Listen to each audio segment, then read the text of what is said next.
donc je vais vous présenter un petit peu mon retour d'expérience sur MySpace et Ariane Group au passage. Donc je vais vous expliquer un petit peu qui est qui et ce qui m'amène ici.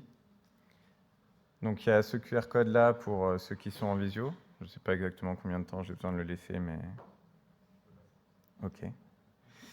Donc voilà. On va commencer un peu par les présentations. Donc moi je travaille pour MySpace depuis un peu plus d'1 an. Donc c'est une start-up qui a été créée en 2022, qui est une filiale d'Ariane Group. Donc on appartient à 100% à Ariane Group. On est une petite centaine aujourd'hui. Et quand je suis arrivé dans cette entreprise-là, on était une petite vingtaine. Donc c'est vraiment tout nouveau. On est parti d'une feuille blanche et pour parler un peu de notre maman Ariane Group, pour laquelle j'ai travaillé pendant 3 ans. Donc c'est une entreprise qui a été nommée comme ça en 2015, mais les premières briques datent de la fin des années 50. En fait, Ariane Group, c'est vraiment plusieurs acteurs industriels qui se sont progressivement fusionnés les uns aux autres, rachetés. Enfin bref, il y a vraiment un historique assez long qui est arrivé au final en 2015 à une fusion entre Airbus et Safran qui a créé donc Ariane Group qu'on connaît aujourd'hui, qui est le maître d'œuvre d'Ariane 5, qui ne vole plus puisque la dernière a été lancée il y a quelques mois, et qui va être le maître d'œuvre d'Ariane 6, qui va donc décoller d'ici quelques mois, en 2024, si tout va bien. Et pour l'instant, tout se passe très bien. Bravo Ariane Group. Il peut arriver que j'ai des petits tacles vers Ariane Group sans faire exprès. Je m'excuse tout de suite, c'est pour ça que j'ai mis un petit cœur. Hein. C'est vraiment merci à cette boîte, je l'aime beaucoup, j'adore ce qu'ils font. Mais il y a quand même des vrais problèmes, on ne va pas se mentir. Et donc, quand je les ai rejoints, moi au début, c'était pour développer des outils pour leur simulateur de vol. Donc, j'étais développeur en C++. Et en fait, tout était ultra lent. J'avais vraiment du mal à comprendre pourquoi est-ce qu'on me ralentissait autant dans mes développements. Et là où c'était marrant, c'était qu'en provoquant un peu les questions avec mes supérieurs de l'époque, je réalisais que même eux n'étaient pas spécialement au courant de pourquoi je faisais ce que je faisais. Donc il y avait vraiment un côté, on est en train d'appliquer des règles, mais plus personne ne sait d'où viennent ces règles. Est-ce qu'il n'y a pas un peu un petit problème avec ça? Et donc ce qui s'est passé, c'est que j'ai été internalisé à Ariane Group après ça, pour devenir le gestionnaire France de Confluence et Jira. Donc je faisais de la formation et du coaching d'équipe pour leur apprendre un peu à travailler avec ces outils, sachant que derrière ces outils-là, il y avait la philosophie agile, qui est assez évidente quand on fait du software, et qui l'est beaucoup moins quand on n'en fait pas, apparemment. Bon, c'est nouveau, donc c'est normal, hein, les choses prennent du temps à être établies.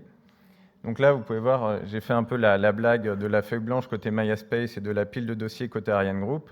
Parce que chez Ariane Group, ce qui se passe, c'est qu'on respecte énormément de règles. Et en fait, on les respecte un peu bêtement des fois. Donc ce qui s'est passé, c'est qu'il y a quand même des sacrées têtes chez Ariane Group. C'est la partie cœur quand même. Vraiment, les gars, désolé pour la critique, mais c'est pour eux de toute façon. Et donc ce qui s'est passé, c'est qu'il y a eu un peu un déclic de leur côté. Ils se sont dit, pour aller vite, on va créer une entreprise from scratch, qui s'appelle MySpace. On n'a aucune règle d'Ariane Group, on est vraiment une entreprise à part entière. On démarre avec une feuille blanche. Comme je vous l'ai dit l'année dernière, on était 20. Donc on hérite de tout un tas de démonstrateurs. Il y a un moteur qui était en développement depuis le milieu des années 2010 qu'on va acheter à Ariane Group. Donc on ne part pas de zéro. Par contre, en termes de manière de travailler, on part vraiment d'une feuille blanche. Et c'est génial. Donc voilà.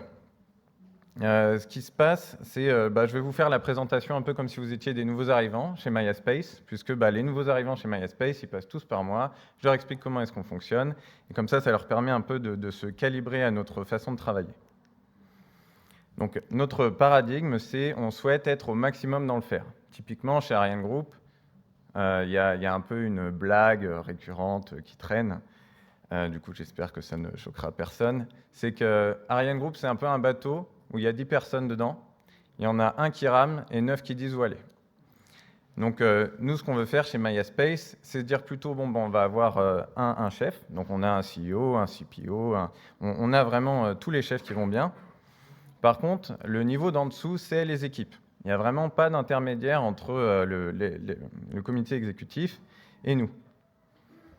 Donc, ces équipes, quand, chaque fois qu'il y a un nouveau membre qui arrive, voilà, je leur présente ça. Ça, c'est un peu le schéma qui résume la manière dont on travaille chez MySpace. Donc, ce qui se passe, c'est qu'on a tout un tas de produits. Les produits, ça va être le deuxième étage, le premier étage, le troisième étage, la coiffe, les pieds, bref. Ça peut être des infrastructures au sol. En gros, si on fait la somme de tous ces produits, on a de quoi faire un lanceur réutilisable et puis on a gagné notre projet. Donc comment est-ce que ça se passe cette vision, cette roadmap, donc elle est jalonnée de tout un tas de produits, mais la vision, c'est plutôt dans les années 2030-2040. Donc c'est pas demain, même si ça va aller vite. Et cette vision-là, elle est portée par tout un tas d'hypothèses. Et les hypothèses, il y a bien un truc avec lequel il faut faire attention, c'est de ne pas passer trop de temps dessus. C'est bien les hypothèses, il faut souvent questionner un peu le monde dans lequel on se projette, mais ça ne sert à rien de faire 1 milliard de réunions sur comment les choses vont se passer dans 10 ans, parce que c'est trop prétentieux en fait. Il y a vraiment ce côté, il faut être un peu humble par rapport à notre capacité à prévoir le futur. Donc chez MySpace, il y a ce côté, on est tiré par une vision, donc ça c'est plutôt les équipes business qui vont avoir ces données sur, on aura à peu près telle taille de satellite, qui fera tel poids, qui aura besoin d'aller à telle orbite, très bien, ça suffit. Et puis donc pour envoyer ces satellites au bon endroit, on va avoir besoin d'un produit qui ressemble à peu près à ça. Donc la vision est retravaillée, tout est très dynamique, tout est toujours retravaillé tout le temps. On essaye d'être le plus juste possible par rapport aux informations de l'instant présent. Donc voilà, on a cette roadmap, on a tous ces produits. Chaque personne qui rejoint MySpace a la vision sur tous ces produits et comment on souhaite les développer. On a la vision sur la roadmap. C'est loin, hop, on commence à arrêter de réfléchir à ça. Donc ce qui se passe, c'est qu'on a une équipe par produit, et dans chaque équipe, on a les product owners, et eux, ce qu'ils vont faire, c'est qu'ils vont dire, très bien, notre vision, c'est ça. Pour atteindre cette vision-là, on va avoir besoin de développer un deuxième étage qui est capable d'encaisser telle pression, qui est capable de communiquer comme ça, qui s'interfacera comme ça avec le moteur. Bref, il y a l'imaginaire qui commence à travailler. Ils se réunissent tous ensemble, parce que c'est quand même un gros travail d'équipe de développer un lanceur. Et ils vont décliner ce qu'on appelle des features. C'est le jargon assez classique. Les features, ce que ça va être, c'est l'endroit où on va être dans 3 mois. Donc en gros, en tant qu'entreprise, si on fait un peu travailler son imaginaire, où est-ce qu'on veut être dans 3 mois, on veut avoir cette feature, cette feature, cette feature, cette feature. Donc typiquement, ça va être un deuxième étage qui est capable d'encaisser telle pression. Voilà.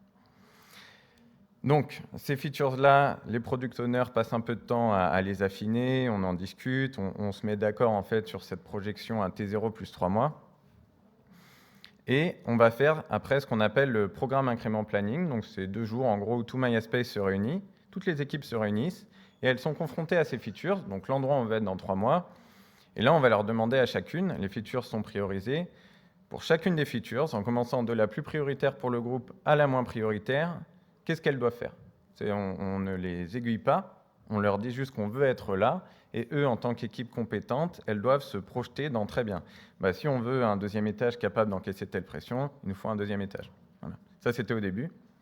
Donc là, maintenant, on a déjà un deuxième étage qui a déjà encaissé tant de pression. Je crois que c'est 40 bars. Enfin, je le droit de dire. Donc bref, on est en train on avance sacrément vite. Et donc, ce qui se passe, c'est que quand les équipes vont se retrouver pour parler des features, ce qu'elles vont faire, c'est très bien. Alors, si on a besoin d'être là dans 3 mois pour tenir notre roadmap, on va devoir faire ça. Donc, elles discutent, elles se projettent et elles vont définir ce qu'on appelle des macro-tâches. Une macro-tâche, qu'est-ce que c'est?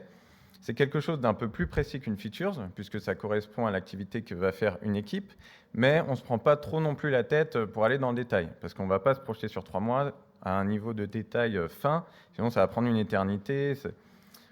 Attention à jouer avec son imaginaire, 3 mois c'est un peu osé, donc on essaie juste de faire sa stratégie grossière sur les 3 mois. Pendant le programme incrément planning, donc les équipes communiquent les unes avec les autres, au cas où il y en a des qui ont besoin des inputs de l'autre, etc., pour un peu prioriser nos macro-tâches. Et une fois qu'on s'est mis d'accord sur notre stratégie pour les 3 mois qui arrivent, on va démarrer l'itération. Donc c'est notre équivalent du sprint. On n'utilise pas le terme sprint parce que l'idée c'est quand même de durer sur la longueur et c'est compliqué quand on fait que des sprints. Donc on fait des itérations. Donc une fois que le pays est fini, on dit OK, là maintenant on est en mode itération. Donc là on se projette sur 3 semaines. 3 semaines c'est bien. Ça commence à être à peu près crédible en termes de vision exhaustive de ces activités pour atteindre son objectif. Donc là, c'est sur ces 3 semaines, quelles sont les macro-tâches qui sont prioritaires, OK. Et là, on entre dans un niveau de détail supérieur qui est, pour cette macro-tâche-là, moi, en tant qu'individu, qu'est-ce que je vais devoir faire? Je vais devoir faire ça, ça, ça, ok, j'en discute avec mon équipe. Et puis, c'est comme ça, en fait, qu'on va mettre en place notre stratégie pour les 3 semaines qui arrivent. Et donc ça, c'est vraiment, en fait, évident quand on l'a mis en place. Mais malheureusement, on ne le voit pas partout. Plus c'est loin, plus on est dans le monde de l'hypothèse, et plus on va être en fait dans un discours qui est relativement peu pertinent quand on y réfléchit. Je ne prendrai pas d'exemple parce que voilà, j'ai que des mauvais exemples qui me viennent en tête. Donc l'idée, c'est quand on se projette trop loin, par exemple un projet sur 4 ans de développer un lanceur qui aura telle fonctionnalité, en fait, on est maître de tout. C'est-à-dire qu'on est maître de l'imaginaire dans lequel on se projette, on est maître des problèmes qu'on projette dans cet imaginaire, on est maître des solutions, on est maître du fait que les solutions fonctionnent ou pas. C'est vraiment... c'est un peu à celui qui parle le plus fort qu'on va mettre en place une stratégie. Du coup, nous, on préfère se baser sur la réalité, on teste, et puis c'est la réalité qui nous dira bah, ça marche pas, vous êtes planté, ou ça, vous avez raison, ça marche, ou bah, ça marche même vachement mieux que ce que vous pensiez. Donc on a des bonnes surprises et des mauvaises surprises, mais on apprend en faisant. C'est vraiment learning by doing, hein, c'est vraiment le point le plus important en fait, de MySpace. Ce qu'on veut, c'est du concret. C'est le concret, c'est la réalité qui va nous faire un retour. Le meilleur des feedbacks, en fait, c'est celui de la réalité, tout simplement. Voilà, l'agilité, il y a toujours ce côté qu'est-ce que j'ai fait de bien, qu'est-ce que j'ai fait de mal. Bah, la réalité, si ça a pété, c'est qu'il y avait un problème. Il faut bien mesurer les choses, c'est un truc assez important, parce que sinon, ça a pété, on ne sait pas pourquoi. Mais bon, on a un cadre et on est dans le faire, dans le faire, dans le faire. Ce que je vous ai dit tout à l'heure, c'est que chez Ariane Group, donc, je m'occupais de la partie Confluence et Jira. Chez MySpace, on a choisi d'autres solutions parce que ça commence à poser problème côté Ariane Group. Et donc, on a choisi un équivalent, donc ça s'appelle Tulip et Xuki, mais grosso modo, on a un outil pour gérer les informations et un outil pour gérer les activités. Pourquoi je parle de ça? Parce que c'est ma raison d'être chez MySpace et c'est aussi la manière que j'ai trouvé de transposer cette façon de travailler-là au quotidien dans l'esprit de tout le monde. C'est-à-dire que l'agilité, c'est pas que théorique, c'est aussi pratique. Hop, trompé de flèche. Et donc, sur notre XWiki, donc, qui est là pour gérer les informations, n'importe qui a accès à la roadmap. Donc, hop, on clique sur le lien de XWiki qui est accessible en un clic. On peut arriver à la roadmap, et donc la roadmap, on va voir qu'elle court jusqu'à 2026 et plus. Plus on s'éloigne dans le temps, plus c'est flou, parce que c'est la philo que je viens de vous expliquer. Mais en tout cas, on a quand même tous accès à où est-ce qu'on veut être fin 2023, fin 2024, en 2025, où est-ce qu'on veut être après 2026. C'est vraiment transparence maximale. Typiquement, chez Ariane Group, il y avait énormément d'administration autour de quelle équipe a les droits de regard sur quel truc, quel machin. C'est moi qui suis responsable de ces outils-là.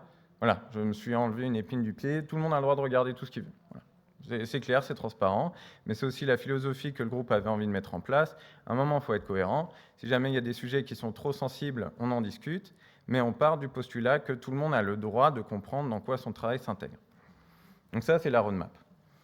Cette roadmap-là, elle est faite de manière à ce qu'en un clic, en fait, on va pouvoir zoomer sur une version du produit. Par exemple, mon deuxième étage, je prends toujours cet exemple-là parce que j'ai passé pas mal de temps avec cette équipe, il va avoir des tests cryogéniques. Après, il va avoir des tests d'interface avec le moteur. Après, il va avoir des tests de mise à feu. Et ça, c'est ce qu'on appelle des MVP. Donc, ça, c'est un peu le vocabulaire classique. Donc, c'est en fait une version du produit. Cette version du produit, je peux cliquer dessus sur la roadmap et hop, ça m'ouvre une nouvelle page et je vais avoir tout un tas d'explications sur pourquoi est-ce qu'on a envie d'atteindre ce jalon-là, à quoi ça correspond, en quoi est-ce que ça va rassurer des investisseurs potentiels. Bref, vraiment, ça contextualise pourquoi est-ce que ce jalon existe. Une fois que je suis sur cette page-là du produit, je vais avoir sur le côté, en fait, c'est un système de poupée russe. Donc, je peux dézoomer pour retourner à la roadmap et je peux aussi zoomer pour voir quelles sont les features qui vont me permettre de réaliser ce produit. Donc, on va avoir des features pour le pays actuel, on va avoir des features pour le pays d'après, on a des features du pays d'avant. Tout ça est centralisé au niveau de la fiche produit. Donc, par exemple, là, sur la slide, ce que vous pouvez voir, c'est qu'on a une version du 3e étage, donc c'est une version très prototype. Si je veux zoomer un petit peu sur qu'est-ce qu'on doit faire exactement, je vais pouvoir cliquer en bas de l'image et puis je vais zoomer sur, pour ce programme incrément-là, on a ce besoin-là de features qui a telle priorité, et pareil, tout un tas d'infos. C'est qu'est-ce qu'on attend en termes de fonctionnalité, qu'est-ce qu'on veut faire comme texte, bref, on a un niveau de détail supérieur. Et pareil, on peut dézoomer, hein. Il y a toujours ce chemin, je peux avoir la vision globale et je peux zoomer pour avoir plus d'infos sur pourquoi est-ce qu'on me demande de travailler exactement. Donc ça, c'est la partie wiki, la partie vraiment qui va porter les informations. Et après, depuis la page de la Features Wiki, j'ai un lien vers Tulip, qui est notre outil de gestion d'activité. Donc sur Tulip, qu'est-ce que je vais avoir? Je vais avoir la liste de toutes les features par priorité. Donc c'est là où on veut être dans 3 mois. Sur chacune de ces features, en un clic, je peux voir toutes les macro-tâches qui ont été générées par toutes les équipes. Et encore en un clic, je peux voir toutes les tâches qui ont été designées par les membres de chaque équipe. Donc là, en gros, moi, ce que je veux vous faire comprendre par rapport à ça, parce que c'est quelque chose qui m'a beaucoup manqué avant de rejoindre MaiaSpace, c'est qu'on a un niveau de transparence où tout le monde sait toujours pourquoi il est en train de travailler, à quoi est-ce que ça correspond au niveau de notre roadmap, à quoi est-ce que ça correspond en termes de produit, pourquoi il y a ce produit-là. C'est vraiment un niveau de zoom au bon vouloir qui assure vraiment une... comment dire ça, pourquoi je me lève le matin, je peux répondre à cette question. Et honnêtement, j'ai eu énormément d'expériences où je ne pouvais pas répondre à cette question. Donc ça, encore une fois, c'est complètement transverse, c'est-à-dire que pour les différents architectes et product owners, ils peuvent avoir une vision de comment avance leur équipe, ils peuvent avoir une vision de comment avancent les équipes avec lesquelles ils vont avoir une interface. Donc voilà, c'est vraiment quelque chose que je trouve très important en termes de mise en place de l'agilité dans une entreprise. Il ne faut pas rester dans un discours, c'est vraiment très très important de le transposer dans des outils, puisque c'est ce qui va permettre de créer un environnement, en fait, une structure dans laquelle chacun évolue au quotidien avec cette façon de penser qui est « qu'est-ce que je vais faire aujourd'hui ?» Et puis pourquoi on a mis en place telle stratégie sur les 3 semaines? Et puis où est-ce qu'on va? Et c'est vraiment quelque chose qui s'est montré assez efficace. Donc voilà, après ça, j'ai quelques conseils à vous partager. Donc je suis allé un peu vite, mais c'est pas grave, hein, c'est la réalité. Donc, règle numéro 1, c'est un grand classique. Quand j'étais chez Ariane Group, les Confluence et les Jira, c'était désolé Ariane Group, un bordel assez incroyable. Mais il y en avait des très bien. J'avoue, il y a des équipes qui étaient quand même assez rangées, mais on va dire que ce n'est pas représentatif. Donc l'idée des outils 2.0, et j'aime bien parler d'outils, puisque pour avoir développé des logiciels, l'idée c'est vraiment de faciliter la vie des gens. Un outil qui nous freine, ce n'est pas un outil en poubelle. Et donc là, je parle d'outils 2.0 parce que c'est des outils numériques. Et la grande puissance du numérique, c'est pas une clé à molette qui a été forgée avec une certaine taille. C'est si jamais ce champ-là, il ne sert à rien, on le vire. S'il manque un truc, on le rajoute. Si les choses ne sont pas agencées correctement, on les agence correctement. Il y a vraiment en fait une prise en main des outils qui est assez fondamentale en termes de configuration. Alors là, si jamais vous êtes dans une phase de transition, quelque chose qui est important aussi, c'est de ne pas transposer tout l'existant dans des outils.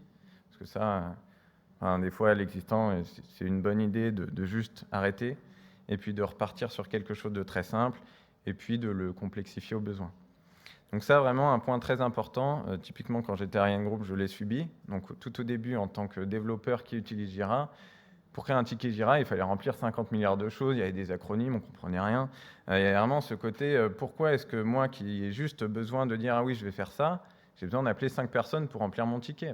Du coup, on ne remplit pas le ticket, donc l'outil sert moins à... Enfin bref. Soyez simple. Soyez vraiment le plus simple possible, c'est ma grande recommandation. Et complexifier au besoin, mais pas au besoin une fois, au besoin beaucoup de fois, où ça a été un peu discuté. Vraiment, il y a ce côté, il faut absolument que cette valeur-là remonte, parce que meilleur argument du monde. Là, ok, c'est bon, ça marche, on complexifie l'outil. Il faut faire attention, parce qu'en fait, cet outil-là, il va être hérité pendant probablement des années, des années, des années. Donc, une fausse bonne idée qui complexifie l'outil, ça va vraiment pénaliser tout un tas de monde. Essayez de rester le plus simple possible. Et c'est d'ailleurs une preuve de maîtrise de son sujet, de rester simple. C'est vraiment quelque chose, être dans le complexe avec tout un tas d'acronymes où personne ne comprend rien, ça paralyse les nouveaux, ça donne le sentiment d'être bête, souvent eu ce sentiment. Peut-être quelque chose à remettre en question par rapport à ça. Enfin bref, essayez vraiment d'être simple au quotidien, c'est vraiment une façon de penser, c'est très respectable, quelqu'un qui arrive à être simple. Vraiment, c'est quelque chose... Moi, j'ai toujours été très impressionné par tous mes chefs qui réussissaient à décomplexifier quelque chose pour me faire comprendre quel allait être mon rôle en fait dans la suite de l'aventure. Donc voilà, le complexe, c'est intelligent c'est être intelligent que de comprendre le complexe, mais c'est être très bon pédagogue et en équipe, c'est très important de réussir à simplifier ce complexe-là et de rajouter du détail au besoin. Autre tips, du coup, que j'aimerais vous partager, c'est les informations très importantes qu'elles soient centralisées.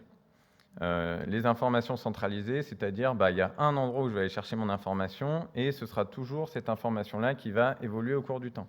Aujourd'hui, les outils numériques, c'est pas comme avant, hein. C'est-à-dire qu'on va avoir une historisation quasiment automatique avec quasiment tous les logiciels. C'est-à-dire que si je modifie une virgule, et la virgule, je pourrais la retrouver au besoin. Donc en fait, on n'a pas besoin de créer N versions du document. On retrouvera la version du document qui nous intéresse au besoin, et franchement, ce besoin ne se manifeste pas si souvent que ça. Mais une information, c'est à un endroit et c'est toujours la dernière à jour. Voilà. Ça, c'est quelque chose d'assez important d'ailleurs, c'est ce concept de lien. C'est pas si nouveau que ça, mais mine de rien, les gens ne l'utilisent pas aussi souvent que j'aimerais. En fait, quand vous allez avoir besoin de faire référence à une information, vous n'êtes pas obligé de copier cette information-là avec XWiki, Tulip, mais même Confluence et Jira, même Word d'ailleurs, je crois, mais je ne vais pas m'engager dans ce chemin. Les liens, ça permet vraiment de dire, bon, bah, là, je suis en train de parler d'un truc, il est là. C'est beaucoup mieux que de dire, je suis en train de parler de blablabla, blablabla, parce que tout ce blabla, si jamais il évolue à la source et que c'est la source qui est l'origine de la fiabilité, votre blabla, il ne sert à rien et puis il prête à confusion. Donc vraiment, hyper important de centraliser les informations. Ça, du coup, c'est la conséquence.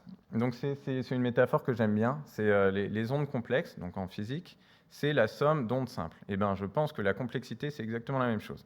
C'est-à-dire que là, vous pouvez voir tout en bas de l'arbre les informations qui vont être générées par vos différentes équipes.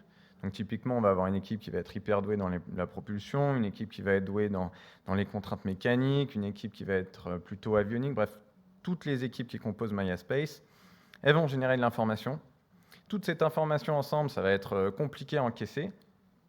Et c'est ça qui va créer cette illusion, enfin, c'est pas une illusion, du coup, c'est complexe, mais ça peut se simplifier.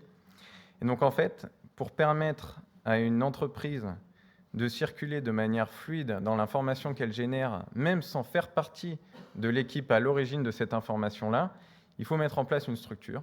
C'est assez évident, mais ce n'est pas toujours là. Donc l'idée, c'est par exemple chez nous, le point d'entrée unique, c'est XWiki.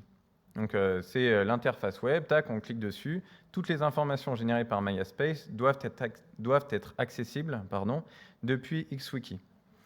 Dans le sens où, si jamais on a un SharePoint avec des documents Word, des PowerPoint, etc., ou un Tulip avec des activités X ou Y, je dois pouvoir accéder à ce document Word sur SharePoint ou à cette tâche sur Tulip depuis XWiki. Pourquoi? Parce que comme ça, on a une porte d'entrée, c'est clair, on n'en parle plus. Voilà, ça fait un problème en moins. Après, ce qui se passe, c'est que pour rendre une information complexe digeste, c'est pas mal en fait de la filtrer. C'est-à-dire que si jamais je parle, je sais pas, des contraintes thermiques d'une partie du moteur, je suis en train de parler du moteur. Okay. Et en fait, je peux dézoomer comme ça, je parle d'un élément du lanceur. Okay. Et donc, pour vous faire comprendre un petit peu ça de manière plus claire, parce que le schéma n'est pas forcément évident, même si j'ai essayé de le simplifier au mieux. Chez nous, on a ça, donc c'est ce qu'on appelle le belvédère.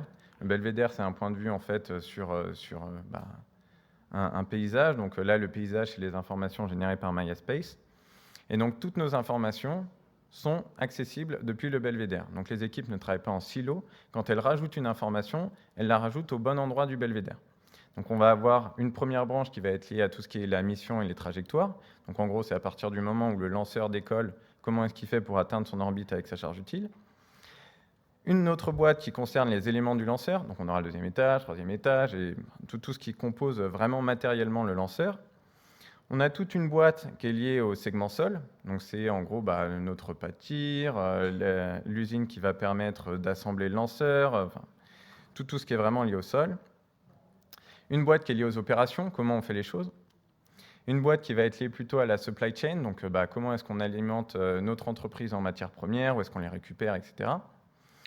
Et enfin, une boîte qui est liée plutôt à comment fonctionne l'entreprise. Donc typiquement, l'agilité, les process, etc.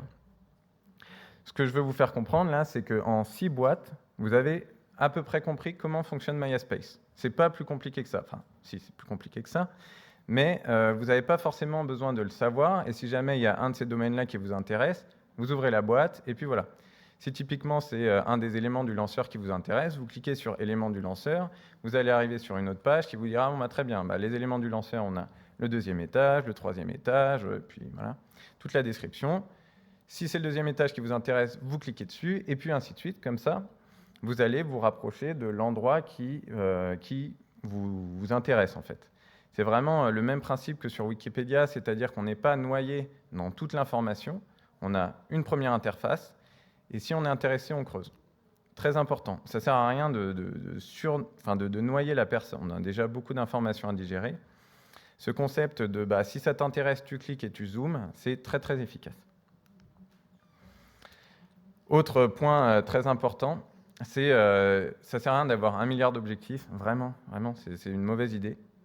Et c'est très très important de les prioriser. Donc nous, on priorise au niveau des features, on priorise au niveau des macro-tâches et on essaye de prioriser au niveau des tâches. Bon, ça, c'est un peu le monde idéal, mais déjà des features priorisées, des macro-tâches priorisées, c'est pas mal. Encore une fois, on est dans une réalité assez dynamique.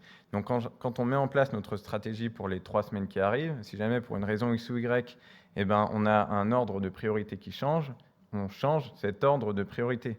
J'ai vraiment été confronté plusieurs fois à la question du « Ah, la réalité vient de changer, est-ce qu'on a le droit de déplacer notre organisation, nos macro-tâches? Est-ce qu'on a le droit de changer notre stratégie, en fait ?» C'est ça la question, si on la simplifie. Et la réponse est oui, bien sûr. Enfin, je veux dire, le but, c'est d'être le plus efficace possible. Si jamais les paramètres de l'équation changent, le résultat change. Donc, on change sa stratégie. Il ne faut pas trop se prendre la tête. On se projette sur 3 semaines, on met en place une stratégie. Si jamais ça bouge, ça bouge. Voilà. Et ce qu'on fait, c'est toutes les 3 semaines, parce qu'on a quand même cette volonté d'avoir des équipes très autonomes. Vraiment, même le budget est autonome. Elles peuvent faire des contrats à gauche à droite pour être livrées dans les matériaux dont elles ont besoin. Donc, vraiment, on a des équipes autonomes. Toutes les 3 semaines, on va faire un point en fait avec le CPO, et puis la CTO, et puis quelques architectes un peu système qui sont garants de cette vision globale de ce qu'on est en train de faire. Et on va leur exposer en tant qu'équipe ce qu'on a fait. Voilà, en 3 semaines, on est arrivé là. C'est ce qui permet en fait de laisser énormément de liberté aux équipes, tout en ayant ce contrôle du très bien, on est d'accord, on va bien dans la même direction, ou attention, là vous êtes en train de faire un truc, je pense que vous avez mal compris. Ou à l'inverse, vous avez pris un risque, c'est génial, là on est vraiment en train de prendre un raccourci qu'on n'avait pas vu venir. Ce qui est très intéressant avec cette vision des itérations sur 3 semaines, c'est que ça permet la prise de risque. Pourquoi? Parce que si jamais quelqu'un a une idée un peu... déjà, aller dans l'espace, c'est un peu fou comme idée quand on y réfléchit. Donc c'est pas mal de prendre des risques des fois quand on a des idées un peu farfelues. L'agilité, pour moi, c'est une de ses raisons d'être, de permettre à des personnes qui rejoignent une équipe de prendre un risque, parce qu'elles ont vu ça à l'école, ça vient de sortir, ils s'intéressent à ce sujet un peu obscur, mais en fait, je sais pas, par des connexions originales, la personne arrive à la conclusion de tenter un truc qui va nous faire gagner du temps. Bref, les itérations de 3 semaines, ça permet vraiment de prendre des risques. Parce que si jamais ça s'est mal passé, on a perdu 3 semaines, et puis on n'a pas perdu 3 semaines, on a appris que ça ne marchait pas. Et donc, c'est vraiment le fonctionnement qu'on a chez MySpace. Hop, on se rejoint en équipe, qu'est-ce qu'on va faire sur les 3 semaines? On priorise, objectif clair, bim. Toujours, on fait les points classiques, etc. On arrive au bout de 3 semaines, on va avec le chef de programme, ok, on en est là, ok, c'est bien, continuez. Ou, en fait, vous allez dans la mauvaise direction, orientez-vous. Ou ça, c'est super, on va mettre un peu plus de budget dans cette direction parce que ça a l'air prometteur. Ça, voilà, c'est vraiment un point très important. Je crois que c'est le dernier conseil, oui. Les expériences de pensée, donc en fait c'est le moment où l'équipe se réunit pour se projeter dans cet imaginaire de où est-ce qu'elle va être dans 3 mois, un peu flou, ou dans 3 semaines, assez précis. Donc là je parle de l'exemple des 3 semaines. C'est hyper important et ça fait complètement partie du travail d'un ingénieur. Moi c'est quelque chose où il y a un peu une résistance, de moins en moins, et puis MySpace ça a quand même été un peu sélectionné pour être prêt à cette transformation-là. Ce moment où on se projette sur où est-ce qu'on va être dans 3 semaines et comment on va réussir à le faire, c'est hyper important. Et c'est vraiment un exercice collectif où on se met tous ensemble et puis on se dit, bon, bah, très bien, on doit avoir ça dans 3 mois, donc nous, il faut qu'on fasse cette pièce-là. Bon, bah, comment on va le faire? Et puis on discute en équipe, il faut contacter un tel, et puis peut-être un tel pour faire jouer la concurrence, et puis du coup, peut-être encore celui-là. Il va falloir appeler celui-ci, bref, contacter celle équipe. Donc cette partie expérience de pensée, qui est très connue d'ailleurs en histoire des sciences, puisqu'il y a énormément de découvertes scientifiques qui sont associées à des expériences de pensée, c'est très important.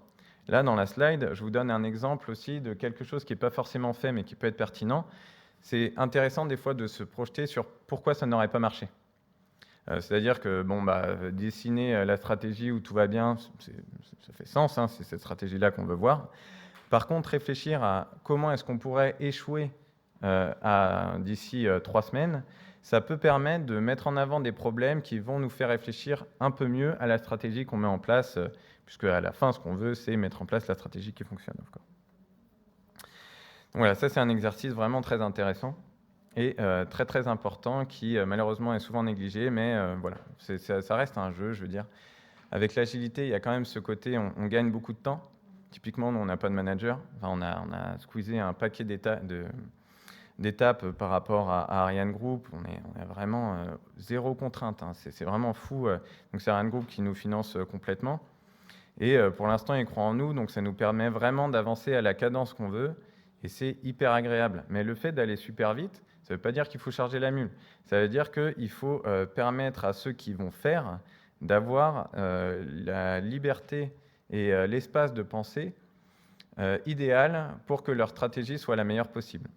Donc ça, vraiment, c'est en fait le programme Increment Planning ou l'Iteration Planning. C'est vraiment des choses assez importantes. Donc pour les animer, il y a tout un tas de templates que vous pouvez trouver sur Internet, etc. Mais il n'y a pas vraiment de règles par rapport à ça. Juste essayer de faire comprendre qu'on met en place une stratégie en équipe. Et c'est chouette, en fait, de mettre en place une stratégie en équipe. On fait partie d'un grand projet. Comment est-ce qu'on veut contribuer à ce grand projet-là? Ce n'est pas censé être quelque chose où on va avoir des personnes récalcitrantes. C'est quand même une partie assez chouette du boulot. Donc voilà, je crois que je suis allé trop vite, mais c'est pas grave, hein. En même temps, comme ça, je vous ai fait gagner du temps à vous tous. Tout ça pour dire le changement qu'on a accueilli chez MySpace. Grosso modo, c'est plutôt que de maintenir un système théorique rigide, lent et coûteux, qu'on pourrait assimiler à un régime assez autoritaire, je ne cite personne, avec, pour l'illustrer en bas, vous savez, un peu des règles qui ont l'air de sortir d'un chapeau, on ne sait pas d'où ça vient, mais tout le monde le respecte. Il y a une discipline à l'écrit chez l'humain que je trouve fascinante. Si c'est écrit, c'est vrai, il y a vraiment le côté, mais peut-être, même si le concept de vérité est quelque chose d'assez discutable, mais en tout cas, vraiment une soumission à l'écrit, des fois, qui crée un bordel. Donc, maintenir ces systèmes-là, c'est vraiment pas la meilleure des idées, même si pour tout un tas de raisons historiques, même la société dans laquelle on s'intègre, ils ont une raison d'être, ces systèmes. Je comprends tout à fait. Mais par contre, on n'est pas obligé de continuer à les subir. Et là où Ariane Group a été très intelligente de mon point de vue, c'est d'avoir eu ce côté, on essaie de faire de la conduite du changement depuis des années, des années, des années. Ça marche par là, ça marche plutôt bien ici, ça marche pas là. Bon, de toute façon, on est tellement nombreux, il y a tellement de personnes qui sont là pour faire respecter la règle qu'on devrait faire sauter, mais en fait, du coup, on le met où? Et en fait, c'est pas une fois, c'est 100 fois. Donc, ils sont un peu pris dans la boue, quoi. Je trouve ça hyper intelligent de leur part d'avoir eu cette réflexion sur, en fait, on va créer une autre entreprise qui aura aucune règle. On peut pas faire n'importe quoi non plus, hein. Enfin, si, mais ils sont là pour dire vous n'avez pas le droit. C'est ça le truc un peu sympa avec eux.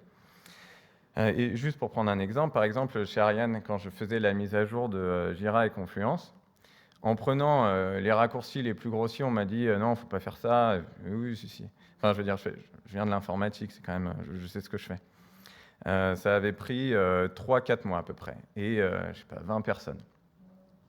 Pour la première version qui n'est pas en prod, qui va être retestée 1000 fois. Écoutez, mais quel coût énorme pour mettre à jour un logiciel, ou deux. Chez MySpace, je le fais entre midi et 2 en croisant les doigts et puis en faisant un snapshot, en mode ouais, au pire, c'est bon, il y a une sauvegarde quelque part. C'est un peu plus stressant, mais ça prend 30 minutes. Vous imaginez 3 mois, 30 minutes? Enfin, je veux dire, en termes de concurrence, c'est quand même hyper efficace, quoi. Donc voilà. Tout ça donc pour finir là-dessus, ce qu'on fait, nous, c'est on met en place un système pragmatique, donc c'est basé sur vraiment le faire. On fait confiance aux experts qui ont été engagés, ils savent clairement mieux notre métier ils sont clairement les mieux placés, pardon, pour maîtriser leur métier. Donc c'est plutôt une vision humaniste en fait, on fait confiance à ceux qui font, mais on les encadre un petit peu avec des outils pour leur rappeler qu'on s'intègre quand même à un cycle qui a une durée de 3 mois, qu'ils ont des interfaces avec d'autres équipes. Donc c'est important quand même d'avoir cette vision, très bien, vous êtes en train de faire ça, mais attention parce qu'il y a une feature, ce qui va... Enfin bref. Vous avez compris l'idée, de toute façon, je pense. Enfin, j'espère. Si vous ne l'avez pas compris, de toute façon, il va y avoir, je sais pas, 50 minutes de questions-réponses. Je ne sais pas combien de temps j'ai pris. Donc voilà. Merci à tous ceux qui ont permis à cet événement d'être. Merci beaucoup à Tulip, l'outil avec qui on travaille, donc, qui sont là. Et j'apprécie beaucoup cet outil. Donc merci de mettre en place des outils qui me permettent aux humains de se concentrer sur ce qui est important, c'est-à-dire la stratégie et la matérialisation des compétences qu'on aime appliquer.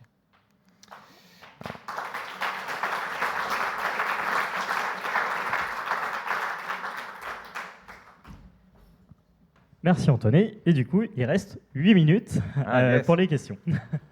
Oula, je vais commencer par ici. Bonjour, merci pour la présentation. Vous avez quelque chose en fait qui est quand même un peu le Graal de la plupart des entreprises, hein. Il y a un système extrêmement centralisé effectivement pour toute la partie documentation.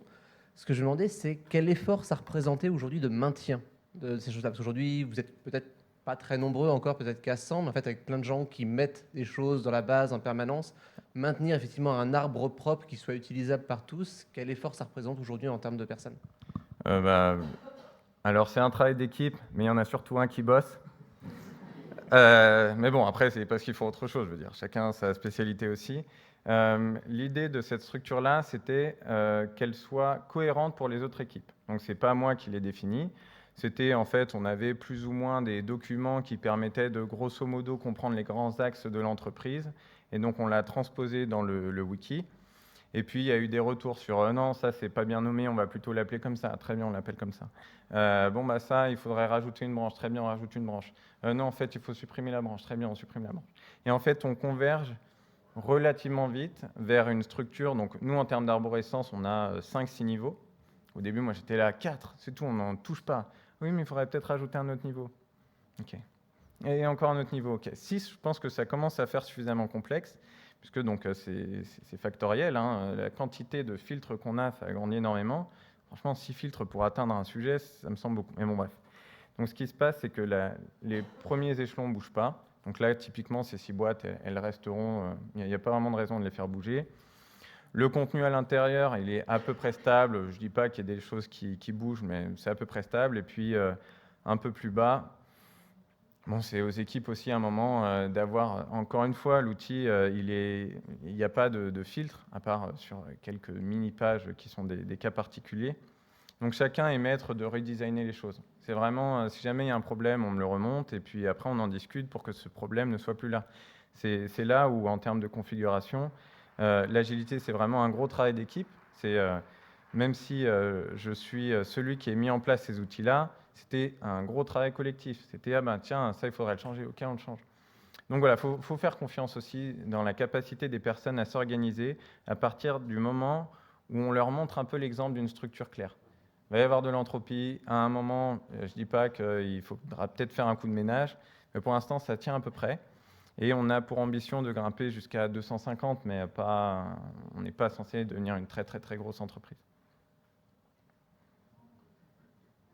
Merci aussi pour la présentation, très intéressante. Ma question, elle porte sur, puisque vous êtes une start-up, dans votre présentation, on ne parle pas de l'innovation. Donc, comment elle est mise en avant dans le SharePoint, enfin dans le SharePoint, dans l'espace de partage, et aussi comment vous mettez en avant ou vous célébrez les failures, celebrating failures. Est-ce que vous félicitez de tous vos échecs? Pour l'instant, on n'en a pas eu. Il faut en avoir. Mais bon, ça ne saurait arriver. Hein. Ça ne saurait, parce que, voilà, on a pour objectif de faire un premier vol fin 2025. Autant vous dire que ce qui va voler, bon, c'est déjà un bel objectif. Peut-être que ça va voler très très bien. Hein. C'est ça l'objectif final, mais c'est quand même assez court dans le temps. Donc on a cette idée d'échouer en tête, c'est certain. Après, pour tout ce qui est innovation, on n'est pas en train de faire de l'innovation. C'est vraiment, Ariane Group garde la partie R&D. J'ai eu l'occasion d'en discuter un peu avec mes différents chefs, parce que j'avais la question aussi. Donc Ariane Group, il garde la R&D. Nous, notre objectif en tant qu'entreprise, c'est de faire un lanceur réutilisable. Donc on n'est pas en train de réfléchir à ce qu'on fera après. C'est déjà, on essaie de faire ça le plus vite possible. On a un produit, ce qui permet d'ailleurs de... Ah oui, c'était aussi ce que je voulais manifester derrière ces différentes images. C'est qu'Ariane Group, non seulement c'est un ensemble de tout un tas de boîtes avec beaucoup d'employés qui remontent à sacrément longtemps, mais en plus, ils ont plein de produits différents. Nous simple, un produit, un lanceur qui revient sur Terre, voilà, c'est notre objectif, et tout le monde est focalisé sur celui-là. Donc, dans ce lanceur, donc, il y a du hardware, il y a du software, il y a de tout, et donc il a pour objectif d'amener un premier satellite ou simplement de partir, de revenir. En 2025 ? Oui. Ce sera probablement quelque chose, mais ça pourrait être un ours en peluche comme un projet de satellite d'étudiants. Alors, j'ai rien contre les projets de satellites d'étudiants, mais c'est vrai que souvent, en fait, on les embarque gratuitement parce que voilà, faut pas non plus dépenser trop d'argent sur la capacité d'amener la charge utile aux bonnes orbites. C'est vraiment un test grandeur réelle en fait qu'on va faire fin 2025. C'est ce qui va nous permettre de voir si on a réussi. Et donc là, on passe en 2026 à la réutilisation et à une cadence un peu plus industrielle. Ou, mauvaise surprise, il y a des choses qui ne se sont pas passées comme prévu, mais au moins on le sait tout de suite. Donc voilà, charge utile, dans un premier temps, ce sera assez léger. Et pas très cher. Mais je ne suis pas en charge du business, donc voilà. Merci beaucoup pour votre présentation. Moi, j'avais une question autour de la facilitation et l'animation des équipes. On a vu qu'il y avait la documentation qui était partagée, accessible à tous. Est-ce que, en plus de cette structure documentaire, vous avez aussi des personnes qui sont plus en charge de la facilitation, de la transmission d'informations? Je vais parler de Scrum Master ou de coach, mais voilà. Oui. On a donc des Scrum Masters pour chaque équipe. Moi, j'ai dû faire 3-4 équipes quand même en tant que Scrum Master. Donc, en fait, le rôle du Scrum Master, chez nous, c'est plus de voir si tout se passe bien. Donc, clairement, au début, il y avait ce côté accompagné dans les outils pour qu'on travaille comme ça, faire un petit peu de pédagogie. Et puis, en fait, à partir du moment où ça tourne, il n'y a plus besoin d'être là toujours. Et puis souvent, c'est quelqu'un qui devient un peu Scrum Master. Souvent, on cherche celui qui a une bienveillance et une écoute dans l'équipe, mais il ne va pas faire ça à plein temps. C'est juste qu'il va être là pour animer les événements et puis pour remonter des difficultés. En fait, toutes les semaines, on fait un point de synchronisation entre les product owners, entre les architectes. Donc, les architectes, c'est ceux qui sont dans les équipes pour veiller à la qualité technique en fait, de ce qui est fait d'un point de vue assez transverse. Et les Scrum Masters, donc, ils sont là un peu pour voir si tout se passe bien. Donc, toutes les semaines, on fait un petit point pour voir est-ce que les équipes vont bien, est-ce qu'elles font toujours techniquement ce qui peut se faire de mieux, et est-ce que le produit qui est en train d'être développé correspond toujours à ce sur quoi on s'était mis d'accord. Ça marche plutôt bien. Vraiment, une fois par semaine, 1 heure, tac, on se calibre. Des fois, ça ne sert pas à grand-chose, mais tant mieux, j'ai envie de dire. Et des fois, ça sert à quelque chose, et c'est pour ça que c'est là. Petite question, merci pour votre présentation. Là, je vois qu'il y a, vous avez parlé, donc il y a une flèche là, qui est bien matérialisée entre Ariane Group et MaiaSpace. Je voulais savoir s'il y a une boucle de rétroaction, un peu de feedback. Qu'est-ce que prend Ariane Group de ce que vous faites? Est-ce qu'il y a des échanges constructifs sur votre façon de faire et une évolution de la culture d'Ariane ou pas du tout? Pour avoir été responsable de Confluence et Jira, le périmètre franc chez Ariane Group, honnêtement, je pense qu'ils font énormément de tests avec MaiaSpace. C'est-à-dire qu'ils cherchent des solutions de sortie à ces outils-là, par exemple. Donc, on a pris Tulip et XWiki, puisque c'est des solutions françaises et open source. Donc, ça permet d'avoir vraiment une maîtrise des outils qu'on utilise. Et au final, on a remarqué que ce n'était pas trop le cas avec Confluence et Jira. Donc, en fait, Atlassian, qui est leur fournisseur, ils font un peu ce qu'ils veulent et nous, on est à peu près en otage, quoi. Donc, ça permet de faire un peu un test de tout un tas de choses. L'agilité chez Ariane Group, c'est vraiment quelque chose qu'ils veulent mettre en place, qu'ils ont réussi à mettre en place à certains endroits. Donc, nous, ce qu'on fait, c'est un peu, on est le prototype de tout un tas de choses. Pour l'instant, on est à 100% Ariane Group, donc est-ce qu'à terme, ils vont... c'est eux qui décident. Hein. Vraiment, pour l'instant, c'est eux les patrons. Et nous, on est là pour leur prouver qu'on a une raison d'être, qu'on arrive à bien faire les choses. On a aussi une volonté, d'où le logo vert, c'est pas du greenwashing, parce qu'on sait qu'on fait un lanceur, hein, donc c'est pas non plus la chose la plus écologique qu'on pourrait faire apparaître sur Terre. Par contre, on veut faire un lanceur qui a le moins d'impact possible sur l'environnement. Donc ça fait aussi partie des prototypes qu'on est en train de mettre en place via MayaSpace. Et après avoir, je sais qu'il y a des idées de, je sais pas, mettre des gens de Maya sur Ariane 6. Je ne sais pas exactement à quoi ça va ressembler le futur du spatial, mais on va probablement coexister dans un avenir relativement proche. Mais je dis ça, ne le prenez pas au pied de la lettre. Merci à tous pour vos questions et merci beaucoup Anthony. Félicitez-le Merci encore. beaucoup.